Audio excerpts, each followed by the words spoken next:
Well, the most anticipated Switch 2 game, most anticipated Nintendo game in a decade is now almost here. Yeah, Dragon Drive. Okay, let's be honest. A lot of people aren't that excited for this one. It's a $20 wheelchair basketball game, okay? Now, Nintendo had little test demos for this game. By the time this video was up, they're probably very much done, or at least ending. But yeah, over the weekend they had little play sessions just like they do with Splatoon, where you can jump in and play the game. And it felt like the full game, believe it or not. There might be a couple of things that they didn't let you do, but for the most part, it felt like the entirety of the game. Now, I'll be completely and admittedly honest with you. As soon as I saw this drop in the Switch 2 Direct, I was just immediately turned off. I was like, this does not look fun to me whatsoever. But before I jumped into this demo, I said, I'm going to give it a fair chance. I said, you know what? I'm going to, take away any preconceived notions that I have about this game, any thoughts about it prior, and I'm just going to go into it blind and just have fun. That's my goal. It's a free demo, why not just have fun with it? But let me tell you exactly what I thought. But the controls took me a little bit to get started. It's kind of wonky. It's weird, and I don't know if it works as good as Nintendo wanted it to, but you pretty much just drag both of the Joy-Con in order to literally wheel around and move. And dude, it's so hard at the very beginning to kind of know where to go or kind of like angle yourself perfectly to run into another player. I think after playing for about a couple of hours, I started to really get used to it. But in the beginning, dude, you feel like you're drunk. It is seriously so hard to figure out. Like, there was one mission where, in the training, it said steal the ball from your opponent. And just lining myself up to run into the ball that the opponent is holding is just so hard. I mean, and they weren't even moving. I'm like, dude, I'm never going to be able to block somebody when they're actually rolling down this court, at high speeds. Now, the tutorial was pretty long, and there's lots of other tricks and stuff you can learn, but I know I'm going to sound crazy and like a madman for saying this, but one of my favorite parts was just opening up the menu. I kid you not. Moving around the Joy-Con as a mouse was so satisfying, because there's really no game that I was able to do this yet with. All we've had really is Mario Kart World and Donkey Kong Bonanza. I believe there might be some mini games in the new Mario Party Switch 2 edition, but I heard most people don't really like it and thought it was just a waste of money. So I never purchased that, and I didn't purchase Welcome Tour, which probably had many games for the mouse mode. Actually, I know it did. So this is like my first time actually using it, which is strange. Like, Nintendo has this console, and one of their big things that they were advertising was this mouse mode. And there's not like a dedicated game or one big game for people to straight up have to use it, or for people to really experience it for their first times. Like, especially even if you don't play this game, you still aren't going to use that mouse mode. There's no major game out there right now that utilizes it. But moving it around is so incredibly smooth. It blew my mind how well it worked. I was like, dude, this is like going to be absolutely perfect when they actually make real games that utilize this feature. Like Metroid Prime 4, this is going to feel like butter. And something like Mario Maker 3, I know we've talked about it a million times, but man, it really is just that smooth and easy to move around. Like, I love using the mouse mode as just an actual mouse, but using it to move a guy in a wheelchair, nah. The first thing that I learned pretty quickly is maybe this is just because the game just came out or something like that. Of course, it's very, very, very early, but dude, it takes no skill, like, at all. I feel like you literally just grab the ball and just run towards the net. Like, okay, not run, but wheel towards the net. That's like how everyone scores. And you move so fast when you have the ball. You just put the ball between your legs and just swing both of your arms forward and move all the way down the court. 95% of the time, no one's going to block you. And you don't have to pass or anything. You just wheel all the way down one side, throw the ball up, and about 75% of the time, your shots are going to go in no matter where you are on the court. And I feel like that's the problem. If you pick a small guard, you're just going to zip past everybody, because this game is just too hard to very, technically maneuver around and target a player and try to run at them. Yeah, it doesn't even really feel like there's defense. It's like basketball, but no one read a playbook, and everybody's out there just to be the best player for themselves. There's absolutely no teamwork. Now, there's 3 different classes. There's a small fast guard. There's a normal forward. It's like a, average player all around. He's the Mario of this game, if you know what I mean, from the sports games. And then there's a center that's really big and heavy and slower, but hard to knock the ball from.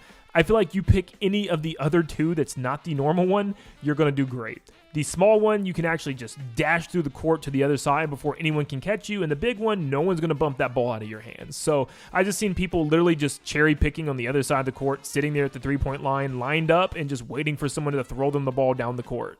And the shooting is just way too easy. It's nothing like Wii Sports Resort, where you actually had to have good form and a good release in order for the ball to go in. You just like chuck the thing up anywhere near the rim, and like 80% of the time, it's just gonna drop in. There's so many times where I just flew up, hit the rim, flipped over, I'm on my back on the ground, and somehow the ball rolled in. So the meta of drag and drive, pick up the ball as soon as someone scores, wheel all the way down the court, and just shoot it yourself. No need to pass. And that's another problem. No one passes the ball. Even in situations where I'm wide open, I'm spamming hey on my little emote wheel, because once again, we only have 3 little things that we can say. It's like cool, hey, and wow, or something like that. And I'm sitting here wide open, but no one will ever, and I mean ever, pass me the ball. I get it in the sense of most of this game is just wheeling all the way down the court yourself and shooting, but there's so many times where my teammates are like stuck on a 1v3 or something, and I'm sitting there wide open at the 3-point line, lined up perfectly, and no one passes the ball. It'll probably get better once people start getting more competitive, if people start getting more competitive in this game, but oh my gosh, it was just so miserable at times. Also, the movement wasn't smooth at times. There's so many times where I was dragging the Joy-Con across my table and like one of them wasn't registering. It always felt like it was my left one, no matter how much I dragged, and even when I did slow, long strokes, it still, for some reason, wasn't registering. And sometimes if one of them doesn't register the table, it'll just turn your character, because the other Joy-Con will. So it will turn you into the left direction or to the right direction instead of going perfectly straight, which was annoying. So I found out the best option was, believe it or not, to play on my legs and on my pants. That genuinely worked the best, but don't play on your jeans, because I've seen a lot of people actually changing the color of their Joy-Con because jeans can stain. Don't do that. Play on some gym shorts or your skin or something like that. But yeah, playing on my bare skin on my legs or on my shorts actually worked really, really well. It actually worked way better than any table, because it feels like you need a very specific table in order to work with this. Probably something that's just like a flat wood table. I have a desk mat, and it just didn't work well on my desk mat, like at all. But honestly, I felt like the motion controls of the arms and stuff that you could do was more fun than the actual game that was happening. I feel like I had most of my fun just messing around with people in the lobby before the game started. Like, literally just trying to play rock, paper, scissors with people, even though I only had like paper and rock in this game. But stuff like that was like actually pretty cool for some reason. I don't know, I really liked that, and the movement felt smooth. But sitting there high-fiving people and just messing around with our hands and arms was actually the best part. This was like ARMS beta. But no, seriously, I kept feeling like this was, similar to ARMS, but just way worse.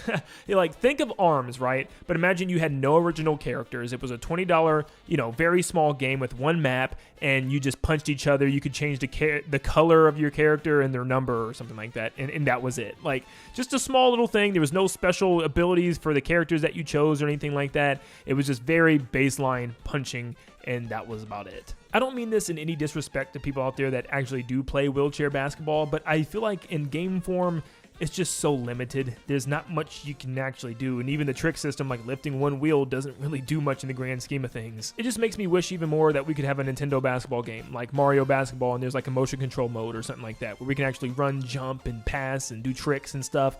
Yeah, it just makes me feel like this is extremely limited, and I wish there was more to this. I know there's like some mini games that you can go off and play. I don't think you could in this demo, but it looks like in the final version there might be some things and little games you can play outside of the court when you're waiting for the next game. Those look like fun, and I actually wish there was more things like that with this game, like obstacle courses and places that you can ride around in and drive around on. I think that would be cool, like going up over ramps and doing tricks and stuff, but playing basketball just doesn't seem to be that fun or interesting in this game. So what I wish this was like one of like 10 mini games in a pack of different games with different things that you could use the Joy-Con for. Very much like Nintendo Land on the Wii U. I wish this was just like one small game of a completed pack of other games, because then I'd be like, okay, this is pretty cool. Like, you can even play this online and stuff. It just feels like, okay, now what's next? Like, I'm ready to play something else with these Joy-Con and with the mouse mode and stuff. And it just feels like there's not a what's next. This is the game. This is it. It's just like one of the mini games from Nintendo Land. But yeah, this just seemed like maybe it was a cool idea, maybe. And I don't know what forced Nintendo to really put this out as bad as they wanted to. But yeah, Drag and Drive, it's a game. I can see myself playing a couple hours and just getting completely bored, because it doesn't look like it's going to get much deeper. Maybe it does with the trick system, but once again, why use a trick system where you can just wheel as fast as you can down the court and just shoot up a shot, and 90% of the time it goes in. But yeah, that's drag and drive, and unfortunately, I'm here to say that it doesn't really get much deeper than that, and it's pretty much what I was expecting from the very beginning. But yep, that game comes out, I believe, this upcoming week. But yeah, you guys can actually try it yourself when the game drops. It's going to be $20 if you want to fork over $20 to try this game out. Maybe I will just to play some more, who knows. But let me know in the comments down below, did you enjoy your playtest of this game, or were you more on the side of, yeah, this is just kind of boring and you don't see yourself playing that much? But yeah, leave a like and subscribe to stay up to date on all things Nintendo, and I hope you all have a blessed day, and I'll see you all on the next one. See ya, guys.